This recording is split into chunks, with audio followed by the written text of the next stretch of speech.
there are many women who are saving with us. And once I was going into talking to women in a weekly markets who were a vendor in weekly market. So one of the women I saw that she's saving with Deshi Bank, Mahila Bank, but she's not taking loan from Deshi Mahila Bank. And then she's taking loan from money lender. But one thing was there that she was saving with Deshi. It's a doorstep saving, so she was saving. So I just tried to explain her that you are saving with Deshi, you are taking loan from money lender, which is have huge interest. And so why are you, so I just went ahead telling her that you know how you don't understand, you are paying interest, but this is the calculation, see the calculation. In between, she stopped me, and then she told me that I know that. So the one thing was very clear from her, don't try to teach me. I know it, that is. Second, she said that, and I said that you can take a loan from Deshi. So she said that you have, your repayment systems are such that I cannot, one is that when I want loan daily, you don't give loan daily, that is one. When I talk about loan, you come with papers, that is two.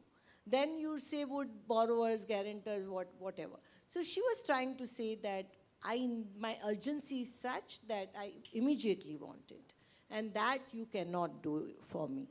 So that's why I go to moneylender. That is one. Second is that what she was saying, that my repayment cycle is such that I want to repay daily, and that you don't provide. Third is that I don't want to take a loan and then repay for 5-6 months or 1 year. She says, whatever I have at the end of the day, I want to repay to you. So all these three aspects she was explaining, and I did realize that she knows exactly what she wants. It's not that she is in confusion. And on the other side, who knows exactly what she wants is the moneylender. She's not going to moneylender because she's unaware, because she lacks the knowledge, because she doesn't understand banking. No, she goes to moneylender because he knows her needs, he knows how to customize her needs, he knows how to make her life easy on the road. That is the whole thing. And that made me like, okay, in spite of banking with these women, we have not been able to understand. So then we decided to design a credit product for these women who want loan in morning, who want to pay partial amount in evening. And how do we do that? Deshi Mahila Bank is a small in a size to design such product, to involve the experts and how. So then we approached that, okay, but anyway, we decided, Deshi Bank board decided that these are our members, they are saving with us and they are not taking loan from us just because we do not have the customized product. So then we thought that we'll have that product of cash flow loans for weekly market vendor. And how do we do it? So then we contacted the experts. Finally, we designed the product with the help of ZIZ and NABARD. By this example, what I'm trying to say is that so what were the challenges when we thought that we should do the product? The first challenge, what bank faced was that our margins may reduce. Our margins of profit. We don't have a huge margin of profit, but still whatever other products do not have that much administration cost, which this product will have. So what should we do? Our women were ready to pay the interest, but we did not want it to charge the interest as the moneylender is, following like, okay, what should we do because administration cost is high. So we took the decision that, okay, we are okay with the skewed margins, but we should provide this product. That is one. Second, get some experts and request the design experts. Deshi Bank won't be able to pay it. So get the experts and investors to do this for the social returns. So that was second. And then now, today we are operating in 42 weekly markets in India. It's a successful product. And now we are becoming a business correspondent of Bank of Baroda to implement this product. Because in India, it has 75,000 weekly markets. And each weekly market, around 2,000 women do vending. And it is such a huge population. Even if you talk of a scale and scale of economies, it's not that this product is loss-making. And even when Mandeshi Bank is doing, Mandeshi Bank with now providing this product, we are not making losses. But yeah, we are not making the profits which otherwise in joint liability group, which MFIs does, we get a better profit. And when I say we get a better profit, Mandeshi Bank, what MFI gets or what the banks who buy the portfolio, they get is much, much higher than what we get. But what I'm trying to say is that three things with this is clear. One is that women vendors were not saying that we want low interest, or because they were very clear that you listen to us and design the product accordingly, we are ready to pay for that. That was one very clear message. So one thing was learning for me is that when we are working with the last mile, we shouldn't think, and I always say also that, people are not asking, never advise poor solutions to poor people. They are ready to pay for that. But they actually entitle the right of asking what they want. And so when they are paying, they will ask it. So anyway, I would just say that this experience actually taught Mandeshi in designing the product a lot of things. That is one. But another thing which I would little bit say go further, that it also we started also asking ourselves question that we are a member-driven organization. We could do it. But what if we were the investor-driven organization? Would we have been able to take that decision? That actually brought us to think, because Mandeshi, we were thinking to convert our bank into the small finance bank, and we are still thinking that. But this experience is making us think that if such incident comes, then what will happen if it is totally 100% investor-driven organization? So in fact, we are discussing with RBI, Reserve Bank of India, that actually we want to make it, because of scaling and capital structure, it is important that we become a small finance bank investor. We want investors to come in, but at the same time, we want to see that how members can have a voice in it, so that during such situation, investors do listen to them. So I would add. Thank you. That's a very good entry for yourself, because you're not a employee-owned corporation, but there's something about the ownership of your corporation which makes you a better corporation. Yeah, thank you. Namaskar, everyone. I think moving from banking to confections, it's an interesting mind shift. And you talked about privately owned companies. So let me talk a little bit about our organisation, some of the things that we're doing, and then why we're actually doing them. So Mars is one of the largest privately owned family companies in the world, still to this day. It was started by Forrest Mars Senior over 100 years ago. And to this day, we still operate based on our 5 principles. And those are the principles that guide our policy. It guides what we call healthy, happy world and thriving communities. So we're a big employer in India, although you may not know it. We have 3 manufacturing sites, one in the north, one in the south, and one central. So we're heavily invested in the communities that we operate. And most people know our products. Most people know our chocolate brands, whether it's a Mars bar, a Snickers bar, an M&M. Most people know our gum products or our mint products under Double Mint or Orbit or Boomer as you grew up as kids. And most people know our products within the confection segment. So that's all good and well knowing our brands, but as an organisation, we actually go back down the supply chain and we back up the bus, if you like, because we do believe, as part of our sustainable intergeneration process, that we have to have thriving communities in which we operate. One of the things you probably don't know is 60% of the world's mint oil is grown in UP. Yeah, 60% of the world's mint oil is grown in UP. And we've had a program running there as part of the Wrigley Foundation with a number of partners to improve the sustainability of farming and good agricultural practice in that part of India. We're actually the biggest consumer of mint in the world for our confections products. You have pharmaceuticals, you have healthcare products, etc. So there are also a number of others operating in that market. And over the last 3 years, we've had a program in place where we're working directly with farmers on two fronts. Good agricultural practice to increase their yields, which increases their income. And that's a positive, and that's certainly something that we're doing with the UP government. We're also, at the same time, working in the community with Pratham, which are one of the best education providers, to increase the levels of education in these villages.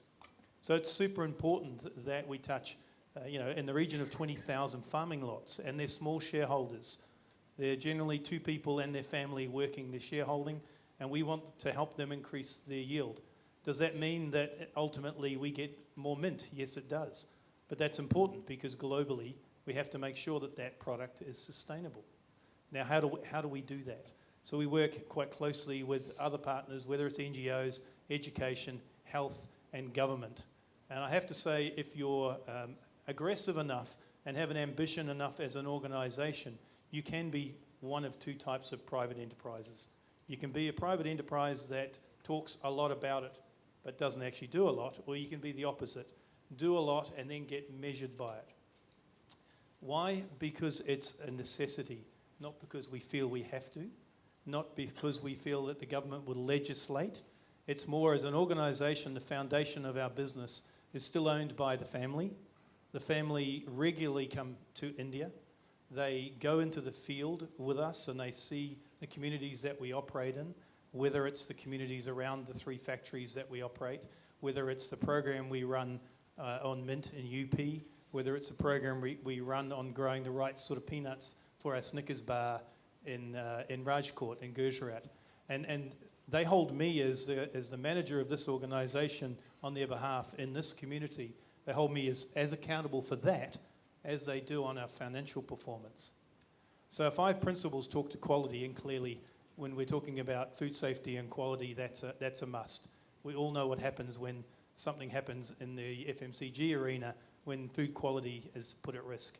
And ultimately the consumer and everybody in this room will hold us accountable for that. We also talk about responsibility as one of our principles, and that's the responsibility we have as people who work for a privately owned company to do things in a responsible manner. So we also talk about our efficiency program. We have to be efficient. We have to make money, and that's our 5th principle, is freedom. Why do we want to be free? We need to be free to make the right decisions to invest, either in the community or in development of our own business. And that's important. So we're not a charity. We have to operate as an entity. We don't have to publish. We're not listed on any stock exchange in the world, but people can hold us accountable in the public arena because we publish most of it. So if you go online and you look at Mars Sustainability in a Generation, you'll get our current commitments. It'll tell you that all 3 factories for us in India have 0 waste to landfill. So there's one thing of talking about it, but I think the important thing is that you publish it. You talk about principles, you talk about putting them into action, and then you set some benchmarks, which you will see on that report that says, here's how we're going to hold ourselves accountable, but we're not doing it behind doors. We're actually putting it out in the public space, and everybody, whether it's our consumers, our partners, our key stakeholders, our growers, can equally hold us as accountable. So it's an interesting element that people don't know about an organisation. We're not unique. I can tell you that most of the FMCG players in India are heavily invested in this, and it may not be as public. And unless you're listed on a stock exchange, often you don't have to report on these things. My push and the forums that I'm involved in is very much about how do we take it from being behind closed doors and not as visible to making sure it's visible for the right purpose. It's not a PR exercise. It's not mandated. It shouldn't be necessary that you have to report on it. You should voluntarily be able to pull that information from your organisation and ask those questions when you're put forward. It's one of the reasons I've worked for the organisation for plus 10 years. And I've worked in China, I've worked in other parts of Asia, I've worked in the Pacific. I'm a New Zealander, a Kiwi by birth, so I come from a clean, green environment, and I have a personal passion that fits very closely with the organisational goals. You mentioned the second thing about yourself, which is making me remember myself as a schoolboy. The first was Mars bars, which, as I was saying to him, used to get 1 rupee a week pocket money up in the school I was in the hills. and we had to have 1 hour in the tuck shop at the end of the week. The Mars bars used to come occasionally, but they were 2 rupees, so Buddy and myself would put out 2 rupees and then share the bar. It's the best bar in the world.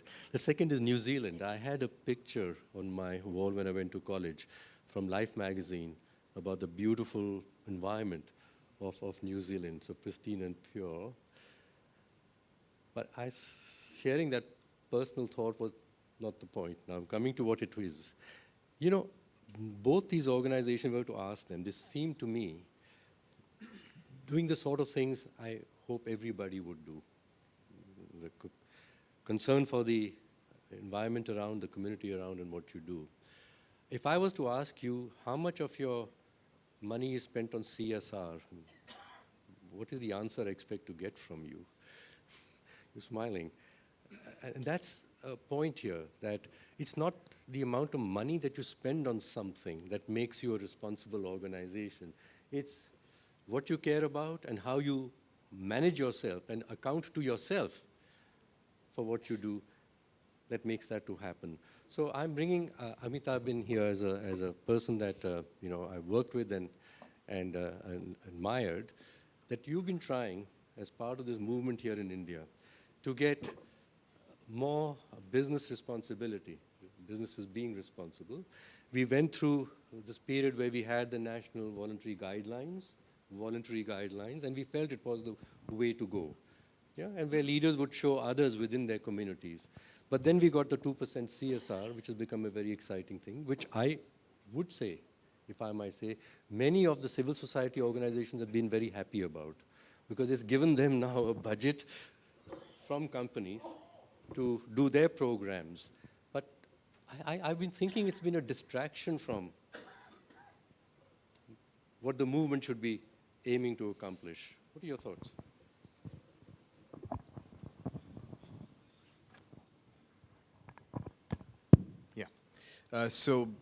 Thank you, Arunji. Let me just start first by congratulating IRBF. I think it's, again, remarkable to come up with the 3rd edition of this report.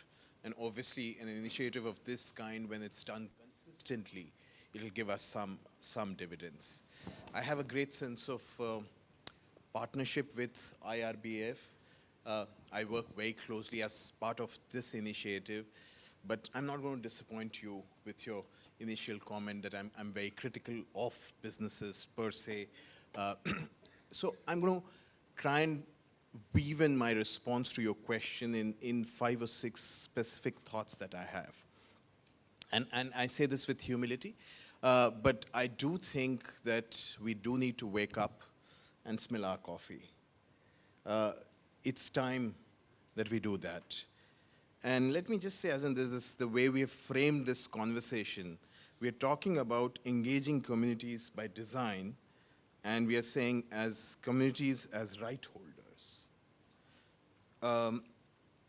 I think it's an absolutely laudable objective, but we need to be far more real.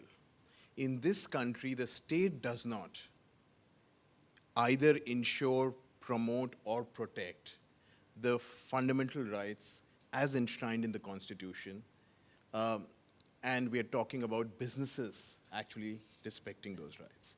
As a society, we are not doing that. As in, the deeply hierarchical society that we live in, look at the caste divisions. Do we look at a Dalit community talking of even basic fundamental rights and human dignity in the context they live in? Look at the Muslims in the last, particularly 4 years, but it's not a new story, it's just got accentuated. So in that context, to frame a conversation in saying how can businesses start looking at communities as right holders is, I would say that it's laudable, but it's really far off, at least for practitioners. We need to not start from that end. Second, I would say, again, I'm going to, we've heard 2 very interesting zoomed in stories. I'm going to zoom out. We don't have, at the moment, the moral or ethical framework which actually talks of the community as right holders. We don't have the regulatory framework. In fact, what I would say is that just look at the regulatory framework we have, which is pretty powerful in many ways. As in people keep talking of inadequacies in it, but the environmental governance, the environmental impact assessments, the social impact assessments, if you do it even 20% right, I think we'll get the results much better. And I have personal experiences of actually being physically present when the EIA is supposed to happen or the social impact assessment is supposed to happen. And I've seen the collector and the entire police force really throwing us away from those sites. So it's an English-speaking person from Delhi being able to hold on to the police. Otherwise, everybody was charged out. And not once. I've seen that at least 3 or 4 times, personally experienced it. So you don't even have the regulatory framework. The kind of power imbalance you have with the communities and the businesses, to say that communities will be right holders seems like a far cry. 3, 4 other thoughts around that. One is we need to also look at the larger picture. We are talking about, and I think Amitabh said that, and others have kind of mentioned it, you are looking at an informalization of the sector. And that's like 90%. Figures would vary. It's actually growing. In this context, to say businesses doing design thinking to involve communities, again, seems fairly difficult. Sorry, I want to challenge all of us, and it's critical that we do that. The next point, again, in terms of the larger narrative is not about rights. Every day I hear about how labor reforms are critical for improving the performance of industry, the economy in this country. And the way I understand those labor reforms are essentially going against the labor rights that have been won over decades or probably centuries of struggles. So in this context, I think we'll need to rethink this question. It's a critical question for us because that's the normative framework that we work with. But the current context does not give us that possibility. So your example is a completely different example. That's not led by capital. The current way of neoliberalism, the way it works, where it's essentially capital running businesses. So that's a different model. We'll need to then start engaging with multiple of these alternatives, and we have not done enough of that. And the circumstances are not which are actually pushing towards that.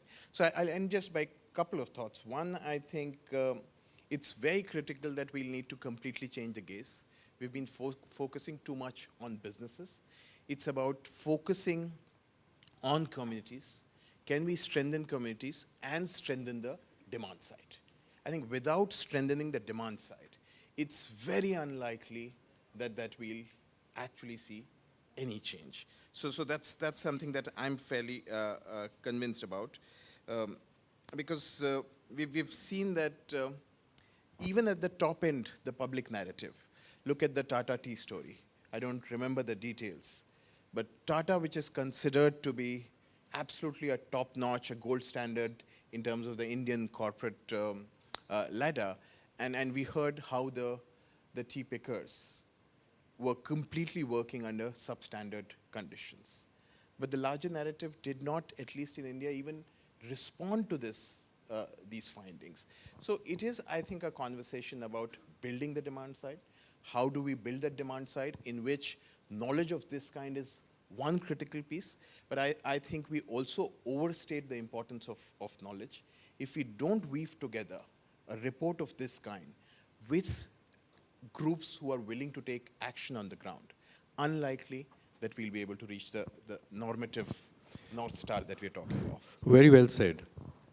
Unless we build a larger community that wishes the world to operate in another way than we collectively as a community are operating in, we will not change the paradigm. Okay? Now, all of us are small parts of that larger community. None of us, either by being an angry voice, louder and louder, or by being one example of the good things can change the world.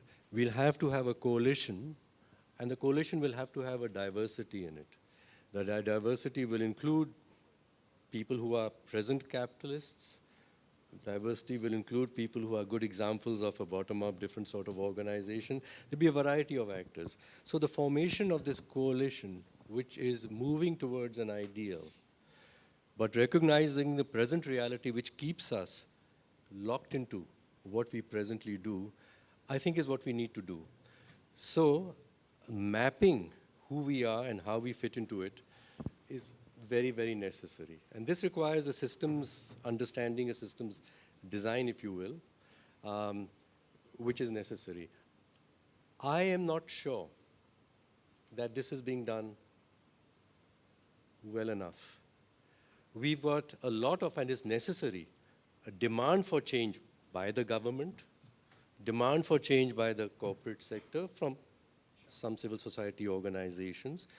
We've got some examples within the corporate sector of change, and we have, of course, many examples of different forms of organizations which are not subject to those pressures, and they are built by design to be satisfying the needs of communities. So we have many spots here. How do we connect them together to make something which is a collaborative conversation rather than a conversation about you are at fault? You know, I'm all right, but you, the government, should have the good law. You should make the corporations do the right thing, right? And so on and so forth. So I'm wondering what could be, from you three people who are leaders, clearly, from your perspectives, your thoughts about how we could in India build a more collaborative movement. It will initially be small, because that's how change happens. It's a small seed. I'm saying that seed will have to be, by design, a diverse seed. It cannot be civil society by itself getting more civil society organizations, or business associations getting more business associations. There'll have to be links between some business leaders who want to change, some civil society leaders who wish to cooperate and keep demanding the change, and some examples of organizations who say, well, here's a different model of working, and some other diverse actors, including some government people who wish to get some guidance about what would be the right sort of laws, rather than having more laws. How should we go about this? I'm going to ask you last, you want, or you want to go first? You ready? Yes. Okay. Whatever. A minute each from both of you. What's your aha brainstorming thought about creating a coalition, a seed for change? So where I've seen this work, and it's irrelevant of the country, is where there is an ecosystem support. I think the government's job is to set minimum standards, whether it's 2% minimum wage. I think that's part of their job. I think then you have to find like-minded organisations, whether it's public sector, private sector, and community-based, to create this ecosystem to make that change. And you're absolutely right. It has to start in small pockets, and it can be done. And that's where you see that change. Some people will fight that progress, and other people will embrace it and accelerate it. So you then have to identify who the accelerators are, and how do you do that with a mixture of private sector, government sector, local community, and people in this room who clearly have a greater passion to make that change. And so you need all four of those things to create the right ecosystem to accelerate it. And then you have to pick your pockets of excellence. Where is it working? How do you amplify those so that it makes it much more identifiable what the key things are that'll make that change? Whether it's growing peanuts, or it's growing mint, or whether it's setting up, small loans to help people in those businesses. I think you can't drop down from the top. Is quite frankly, all major movements in the world have started at the ground level, and you have to empower people to be able to do that. And that's where you will change. Whether it is whatever level you are in society. Thank you, Mrs. Sinha. Again, being on the ground and working, and you see a lot of examples which makes you think that, this is the way mainstream there should be change. And I'll give you another example of, we have a farmers producer company which is registered and led by women farmers. And it's all about, providing marketing, working on that. On one side, and also on the other side, being a part of the farmers movement also. And now at present, our farmers producer company has been registered at NCDX. And the leader of the organization is a women farmer, Manita Pise. When first, there were so many things to be, regulatory compliances were there to meet it. But I was really, when we told our leader, Vanita, that you are leading this company, so you will do everything, whatever is required with the commodity exchange, NCDX, sorry. So I'm just like ending this story with saying that today she does the futures in corn from a very small village in Satara. She's coming, she's trading, meeting the CEO of NCDX in Mumbai, talking to him, asking him different questions. And now she's doing trading in futures. She's just 8th grade. She's not MBA from any university. And I myself never thought that, she can do this. So what I'm trying to say is that you, even on demand side, you have this talent. And when she did the first trading, what did I tell myself is that never underestimate less educated people. Never do that.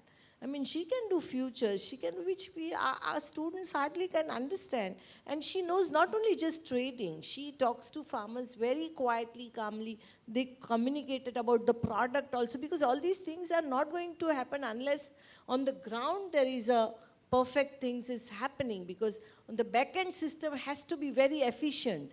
And there, you can give a very good PowerPoint, but then to get the very good quality of corn requires so much of effort, communication with the farmers to have that particular corn, which will get market, which will be traded, which will have a capacity of futures also. So anyway, I'm just trying to say with this example that, so okay, now she has done, what should we do? So such people who have done it, they should become a role model of the community, which talks to the mainstream that, oh, okay, whatever y'all are doing, we can do, that is one. Second, much more efficiently, with so much of social value. So that is one. And another, I would just this is one example I wanted to share, that how these things can come up. Now, of course, now to make it public and collaboration and all that, bring it in mainstream, would require a totally different effort to do it. This is great example. We cannot be in silos to say that we did great and then that require. And there, I think there would be many more players would come in. That is one, I'm giving an example from the community. Now I would like to give an example from the mainstream. So we are now registering, Deshi is registering the Alternative Investment Fund in Stock Exchange Board of India. It's of its first kind. It is a debt fund for women entrepreneurs. And we have convinced SEBI that it is very important that, microfinance has done it's a $20 billion industry, had made up money. But investors have got more than 13% return on microfinance. And many more have got the returns. Why they got the returns? Because women paid loan in time. And that's why they got the returns. So the success is because of our women. So then now they have come to the second stage of micro entrepreneurs. Actually, I always laugh and say that investors should not say that they did a good job of investing in women. Actually, women did a good job in repaying those loans in time and provided them 13% return on one side and provided the priority sector lending portfolio of banking sector to show the Reserve Bank that we are doing something in priority sector. So anyway, just I'll say that and end with it, that now we realize that these women have come to the stage where they can handle micro enterprise and there is a gap. So how do we address this? It's not that there are a product like mudras and everything from the government side also, banking sector, but still, unfortunately, in spite of this $20 billion industry, still sector does not recognize the capacity of these women or the people. And so now we are setting up this fund And there we have been able to get some investors who are ready to invest with muted returns, but they are giving a value to the social returns. So how do you, on one side? Yeah, so I'm getting this that, you got to institutionalize from an idea, create institutional abilities for such an idea to then grow and be adopted by others. So the changes, as you said, about the regulations, the structures that are permissible in the financial services industry, and so on. So that's really what we want to get to. We want to scale up from ideas, and for scaling up, we need institutions. We need new norms and laws and so. So how do we create, back to you, for quick, and then we'll ask for brainstorming, yeah? I'll be fairly quick, as in, I absolutely love working with you, and I've worked a lot with you, but I still, one of the points of departure is that you don't need to necessarily have a collaborative framework. I think sometimes for bringing in change, it is also important to create moments of conflict. So I just wanted to start with that. Very good. Yeah. Having said that, let me say that I would essentially say that we need to create a more serious coalition. A coalition, so this is still in a collaborative framework of voices from really across the sectors, and where people have honest conversations. Because even in the report that we heard, the number of people who are talking of human rights, their conception of human rights is going to be very, very different from the way many of us would look at human rights. An honest conversation, and how do you create a coalition of interest? So you do need a fairly mammoth exercise of maybe borrowing from your exercise that you are doing, which you had borrowed from the African National Congress, of the scenarios building, where different stakeholders actually come and understand the stakes that they have in the future of this country, in the future of responsible business, and a life of dignity. I think if you don't build those honest conversations and those coalitions, it's unlikely that we'll move ahead. Thank you. Questions, please. And again, the rules, state your name and organization, and a sharp question. Thank you. Yes, Aditya.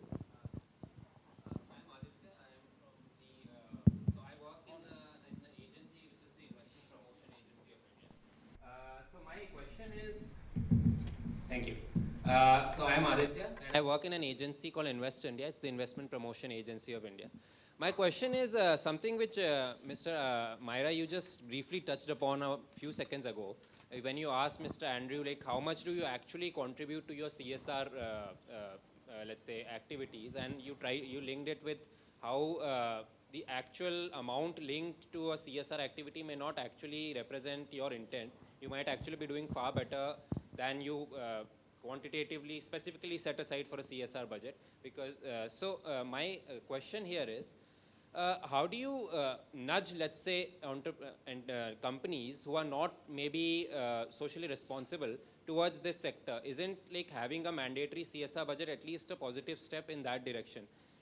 Even if only as a nudge, as a symbolic nudge that, okay, you have to set aside this much. Yeah, okay. Yeah. He's asked me this question before, and I'm glad that you're going to help to answer this question. Thanks. Anyone? There's one at the back there. Thank you. And yeah, two of them at the back. We'll take those three. Yes, please. Go ahead, sir. I'm Rishi Sher Singh. I'm an independent supply chain sustainability advisor. My question is to Andrew. Very inspiring hearing about your company's ethos and principles. Since this was a design conversation, I would like to know how you incentivize managers inside your company to advance responsible behavior in the communities and the supply chains. Thank you. Thank you. And third question here.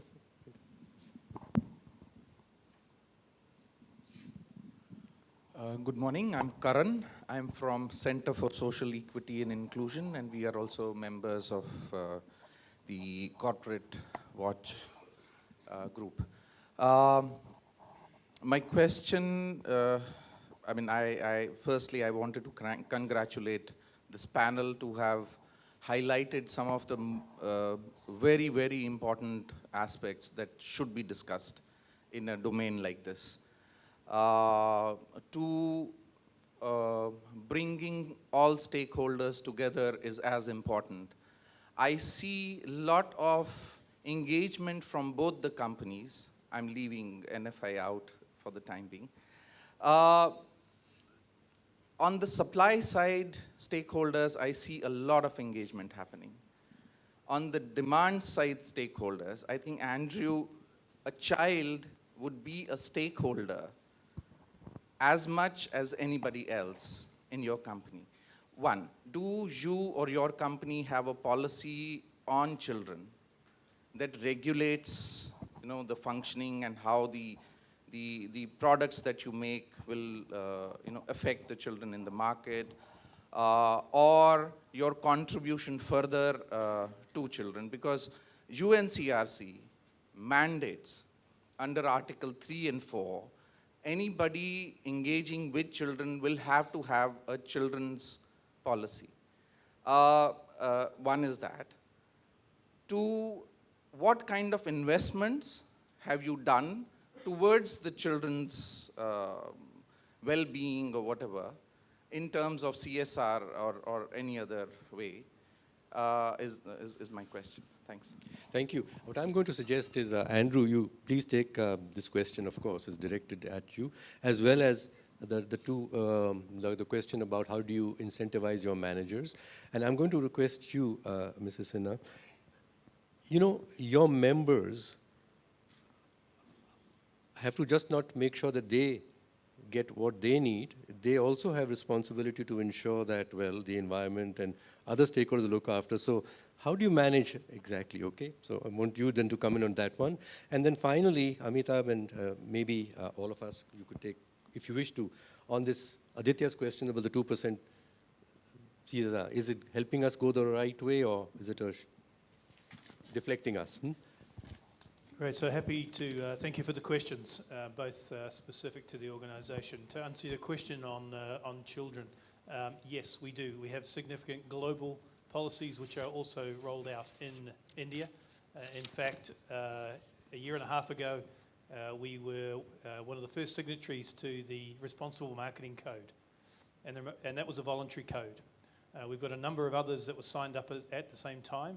Ms. Anasuya Ray, who's with me as my corporate affairs lead, and she had been driving that throughout the organisation and through local government and getting voluntary companies on board.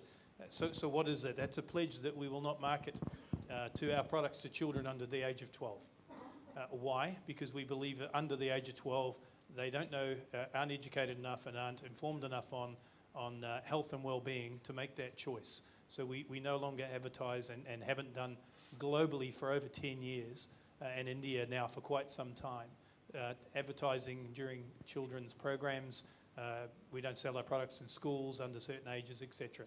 And that's a voluntary code. We could do that if we so desired, and I can tell you that my sales would increase. I would sell more, but we choose not to. Some people in the industry still do it, but that's a voluntary code. I do think it should be a little less than voluntary, but I think industry should self-regulate. The other thing that we do is manage information on packs, which is not on all packs for all companies, but it is on ours, and calorie intakes and energy intakes. So that's quite clearly printed on pack. That again is relatively voluntary. And we have a code, a self-code for Mars globally and in India that far exceeds any government regulations.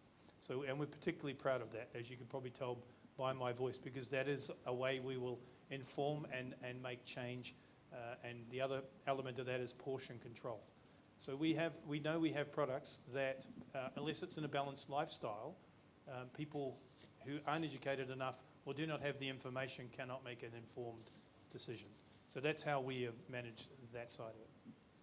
When it comes to incentivizing our people, we operate our business under the 5 principles. The 5 principles were by design. They were written by a founder and first published in 1947. The 5 principles of Mars: quality. Queen reads Mail every Friday: quality, responsibility, efficiency, freedom, and mutuality. And they're not interdependent. So as I said, our freedom principle is we have to make money to survive so that we can reinvest in our communities. And we do that in considerable amounts. So where we put up a factory, for example, we don't consider that part of our CSR budget, but we do say that we're going to employ only in those communities. We're going to educate in those communities, and we provide education through several partners that we work with. So this is the ecosystem that I was referring to. All of our team, including myself, are measured on our corporate responsibility. Our reputation as an organisation is paramount. So yes, we have strong brands in the community, but you have all seen in recent years in India what happens to corporate reputation if you don't operate in the marketplace responsibly. And that's ultimately where people are judged. So yes, all of my senior managers, all throughout the organisation, we have additional programs, volunteer programs in the communities. We work in the communities that we have manufacturing facilities in, and equally where our products and our resources are grown.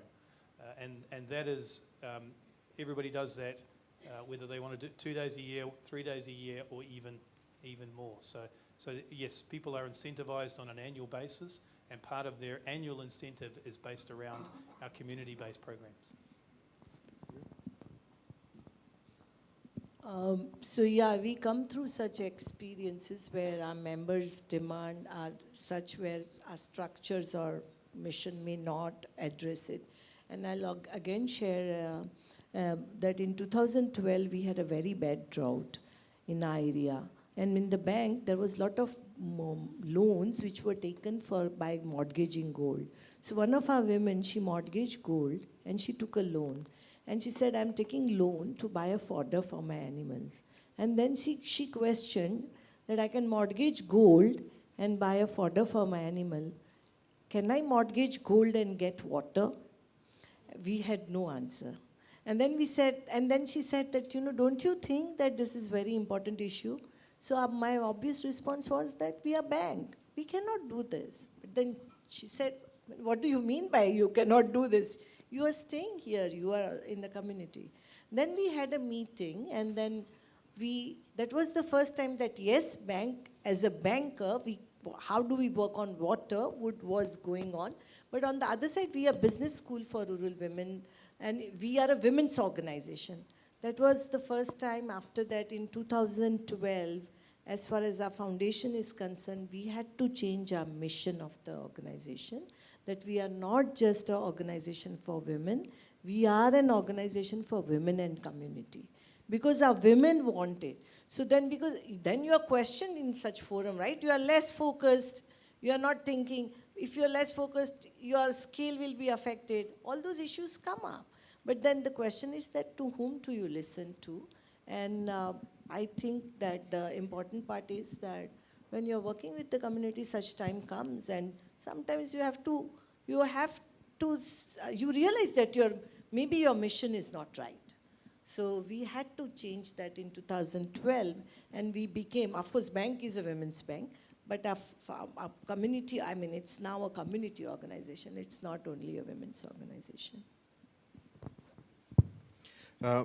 So I would say in terms of the CSR, it is, these are still early days, and it's just been 3-4 years, but the initial trends, what we see, let me just try and respond to that. The initial studies said that CSR is going to be around 40,000 crores. Then they said they revised it, it was supposed to be 25,000 crores. Last year, according to IICA, it's been just around 15,000 to 16,000 crores. So you actually don't see the numbers that you were looking at. Second, a lot of this money is already now going to the government. And in Gujarat, in Chhattisgarh, in Gujarat, you actually have a corporation which is called the CSR Corporation. And companies are being encouraged to give their resources to that corporation, which completely defeats the whole idea of CSR. And I was just last week, many of you would know Vidya Shah. She's the owner of Edelweiss. And she organizes a conversation every couple of months, and it's called At Your Table. So I was with her along with a lot of CSR leads, philanthropists, and few civil society people. And it was pretty odd to hear, and there I think what Arunji keeps saying was ringing true, that many companies which were actually doing more than 2% have now started doing only 2%, saying that if this is mandatory, let's just limit our work to 2%. And so I would say that, and even then the quality of what the CSR is going into is very, very suspect. So I just want to say, Arunji, maybe initially the civil society was very excited, but with these 3-4 years, it's fairly clear that these resources are not going to come to the civil society the way we look at. And the standard line all of us certainly say is that obviously the emphasis cannot shift from the 98% of the profits and the main frame of the business. CSR is not the conversation. It should be just one of the small conversations. It is really the responsible business conversation that we need to focus on. Thank you. Thank you very much. Two thoughts about this 2% CSR, and if Aditya's still, you're still here, yeah. So you heard him, and I want to add something which is even more fundamental. When we talk about, respecting somebody at work, what is money spent got to do with it? It's something about your ethics. It's your values. And that's what we have to change, okay? You can get away by spending a lot of money and having no respect, no value for the dignity of another person at all. So, which is why I'm saying it's a distraction completely, since he mentioned rights of people. Oh, they are not wanting food in the bowl 2% to 4%. They want that respect, treat me like a human being completely. So it's a wrong conversation that we are having about 2% to 4%. It's not going to be addressing the problem here. Yes, there are many, many contentions in the world. Okay? It feels like a war. It feels like a war. But we can't remain at war because that's not making a better world. It makes it worse. So you mentioned Adam Kahane from South Africa, the person that I'd worked with and we worked with those ideas about building a system together by having diverse people who may hate each other to start with, but who say that unless all of us change a bit and change collaboratively, we are not going to change the world. His last book was a very good one. It's about collaborating with your enemy. Because he said, yes, we will have enemies, and there should be, because you must stand against something and stand for something.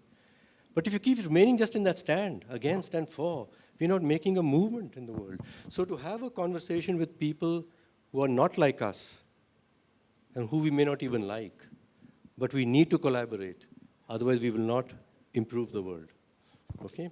So thank you very much for your provocative questions, and I hope we did leave you with some unfinished thoughts to carry on a conversation. Thank you.